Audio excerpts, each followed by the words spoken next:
Maksud saya dan kawan-kawan di sini tuh mau menjelaskan atau mengedukasi adik-adik tentang bullying. Nah, apakah adik-adik semua bersedia jadi audiens kami? Boleh. Terima kasih. Santai ya, mantap, mantap. Langsung aja.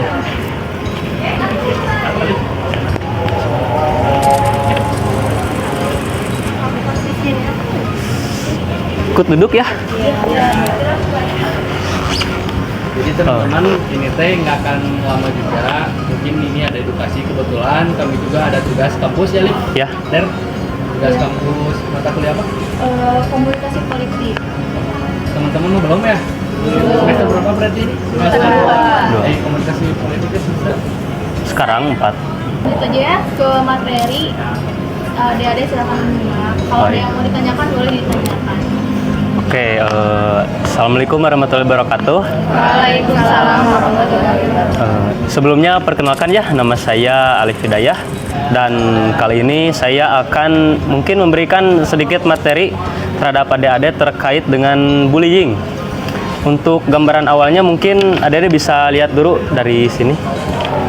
Mungkin boleh bisa dikasihin ke temannya kalau ada yang mau lihat.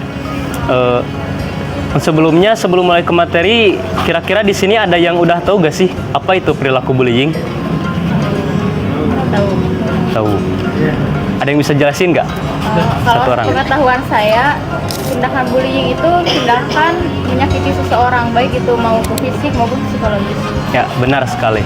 Perilaku bullying seperti yang barusan dijelaskan termasuk perilaku kekerasan, baik itu secara verbal, fisik, lalu secara mental dan lain-lain. Perilaku bullying itu sebenarnya bisa terjadi karena beberapa faktor. Tidak hanya karena faktor dari diri kita sendiri, tapi orang lain juga bisa memberikan faktor atau pengaruh terhadap perilaku bullying.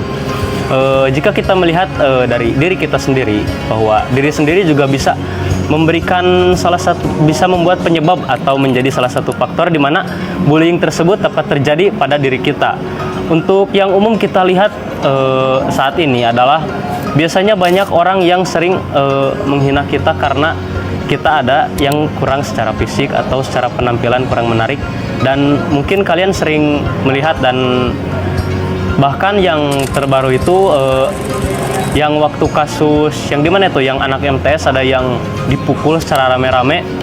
Nah, itu tuh termasuk salah satu perilaku bullying, dan itu kasusnya cukup serius menurut saya, karena tidak hanya melibatkan banyak orang, tapi perilaku tersebut merugikan banyak orang, termasuk pelaku yang mana mereka tentunya tidak hanya mencemari atau merusak nama baik diri mereka sendiri, tapi merusak nama baik sekolah, bahkan orang tua mereka.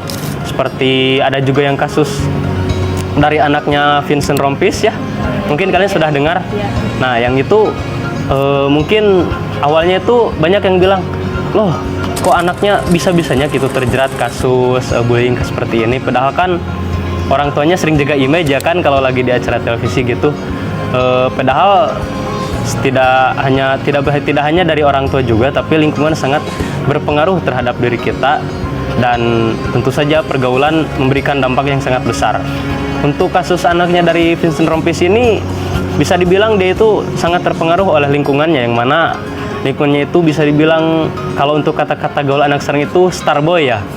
Jadi mereka itu merasa punya power, merasa punya kayak kekuasaan yang berlebih, sehingga mereka itu wah, saya lebih hebat daripada kalian. Jadi ketika ada orang yang buat dia merasa tidak senang secara tidak langsung, maka orang tersebut akan langsung melakukan tindak bullying. Dan apabila ia sudah benar-benar kesal, maka tindak selanjutnya ya pasti dia akan mengajak teman-temannya sehingga melakukan bullying tersebut secara berkelompok, dan tentunya jadi lebih kasar.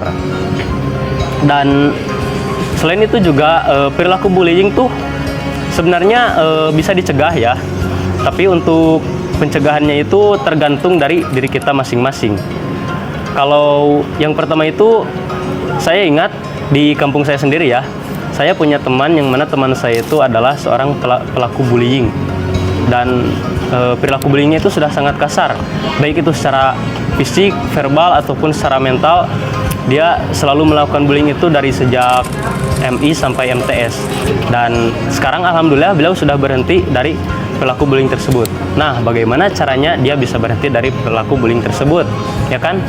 Nah, untuk cara yang pertamanya itu saya itu lebih menekankan kepada teman saya itu supaya jangan kebanyakan bergaul dengan orang-orang yang bisa dibilang tidak setara dengan kita ya. Seperti misal mungkin ini lebih ke bentuk kesadaran diri, jadi bukan maksud saya mencegah untuk kalian jangan bergaul dengan orang-orang yang berada di tingkat yang atas lebih kita, tapi saya lebih menekankan untuk kesadaran diri kita supaya apa, kita itu tidak memaksakan diri untuk mencapai sesuatu yang mungkin sulit atau bahkan kita tidak mampu ya. Karena jika hal itu terus berlanjut, maka itu akan menimbulkan frustasi kepada diri kita, dan secara tidak sadar nantinya hal itu akan menimbulkan perilaku bullying, yang mana kan jika kita bergaul dengan orang-orang yang tentunya dengan tingkat kemapanan yang lebih tinggi, kita pasti akan merasa superior kan. Apalagi jika teman-teman kita merasa berada di bawah kita, kita akan merasa superior, dan lambat laun kita akan menjadi pelaku bullying tersebut.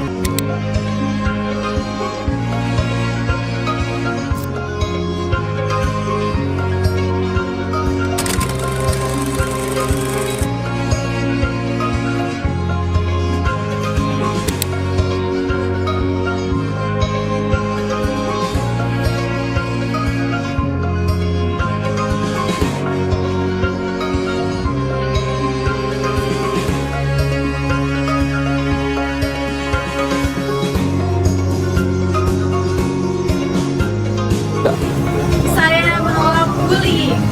Kami menolak bullying.